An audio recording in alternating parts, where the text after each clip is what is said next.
क्या आपके ओवरी में सिस्ट है? क्या डॉक्टर ने आपको बताया है कि आपके ओवरी में सिस्ट है? तो आपको ये लग रहा होगा कि अब हम कभी माँ नहीं बन सकते या फिर हमारे कंसीव करने के चांसेस कम हैं, हमें गर्भधारण नहीं हो सकता। ऐसा आपने बहुत लोगों से सुना भी होगा। लेकिन क्या आप ये जानते हैं कि सिस्ट भी 2 तरीके के होते हैं, एक नॉर्मल और एक अबनॉर्मल। आपने हमेशा यही सुना है कि सिस्ट है तो प्रॉब्लमेटिक है, प्रॉब्लम तो होगी, इनफर्टिलिटी तो होगी।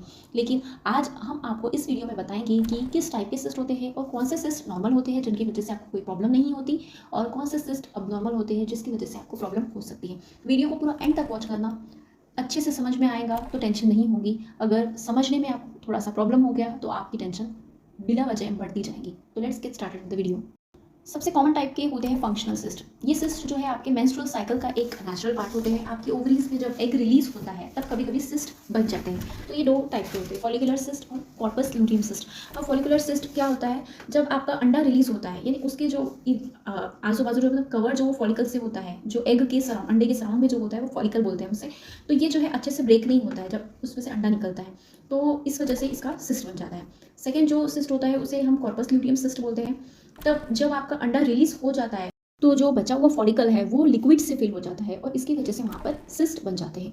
अब गुड न्यूज़ ये है कि ये जो सिस्ट होते हैं दोनों टाइप के, ये बिल्कुल भी आपको हार्म नहीं करते, कोई आपके ऊपर मुसीबत खड़ी नहीं करते, और ये टाइम के साथ खुद ही डिजॉल्व हो जाते हैं, जज्ब हो जाते हैं, और इसका आपकी फर्टिलिटी पर कोई भी असर नहीं पड़ता। आप नेचुरली इन केसेस में प्रेग्नेंट हो सकती है। अब नेक्स्ट टाइप का जो सिस्ट होता है वो है चॉकलेट सिस्ट। इसको एंडोमेट्रियोमास भी बोलते हैं। ये जो सिस्ट होते हैं ये जब होते हैं जब आपके इंडोमेट्रियल टिश्यू जो नॉर्मली आपके बच्चादानी के अंदर होती है वो आपके ओवरी यानी अंडाशय पे भी ग्रो होने लगती है।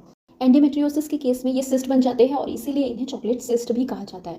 ये सिस्ट जो है बहुत ज़्यादा पेनफुल होते हैं। इनका डायरेक्ट जो असर है वो आपकी फर्टिलिटी पर होता है, और अगर ये सिस्ट बढ़ने लगते हैं तो आपके ओवरी के जो टिश्यूज़ रहते हैं इसको भी ये डैमेज कर सकते हैं, और इसके साथ साथ जो आपके ट्यूब्स होते हैं इसको भी ब्लॉक कर सकते हैं।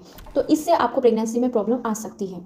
एंडोमेट्रियोमास के साथ जो है फर्टिलिटी रहना यानी कि बच्चा पाना ये थोड़ा सा ट्रिकी हो जाता है, क्योंकि ये सिस्ट ओवरीज को ही डायरेक्टली अफेक्ट करते हैं, और ओवरीज के अंदर सिस्ट अगर बन जाएगा तो आपका जो अंडा है वो रिलीज होने का जो प्रोसेस है ये पूरा डिस्टर्ब हो जाएगा।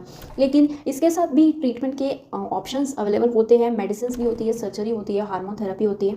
अगर आपका जो प्रॉब्लम का डायग्नोसिस यानी कि आप क्या प्रॉब्लम है आपको, ये अगर जल्द से जल्द डायग्नोस हो गया तो फिर आपकी फर्टिलिटी जो है वो मेंटेन हो सकती है। अब थर्ड टाइप का जो सिस्ट होता है वो है डर्माइड सिस्ट। ये थोड़ा सा अजीब सा हो जाता है क्योंकि इनके अंदर जो बाल है या फिर दांत है, और इवन कभी कभी जो है हड्डियाँ भी जो है ग्रो हो सकती है। जी हाँ, आपको सुनने में ये थोड़ा सा अजीब सा लग रहा होगा लेकिन ये बिल्कुल सच है। डर्माइड सिस्ट जो है आपके ओवरीज में बचपन से यानी चाइल्डहुड के टाइम से डेवलप हो जाते हैं, और कभी कभी ये फर्टिलिटी को अफेक्ट भी कर सकते हैं। अगर सिस्ट बहुत बड़े हो जाते हैं तो आपके ओवरीज यानी कि अंडाशय को डैमेज कर सकते हैं, और जो आपके अंडा निकलने का प्रोसेस होता है वो भी डिस्टर्ब हो जाता है। ट्रीटमेंट के लिए सर्जरी होती है ज़रूरी। कभी कभी सिस्ट थोड़े छोटे रहे तो वो मेडिसिन वगैरह से ठीक हो सकते हैं। तो आई होप आपको ये आइडिया लग गया होगा कि कौन से सिस्ट नॉर्मल होते हैं और कौन से सिस्ट ऐसे होते हैं जो कि प्रॉब्लम्स क्रिएट कर सकते हैं।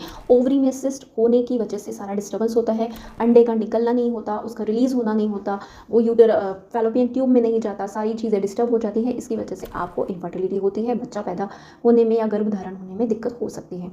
तो आई होप आपको ये इन्फॉर्मेशन सही लगी होगी। अगर आपको अच्छी लगी है तो वीडियो को लाइक करें, चैनल को सब्सक्राइब करें, शेयर ज़रूर करें वीडियो को। हम मिलते हैं नेक्स्ट वीडियो में, तब तक के लिए टेक केयर।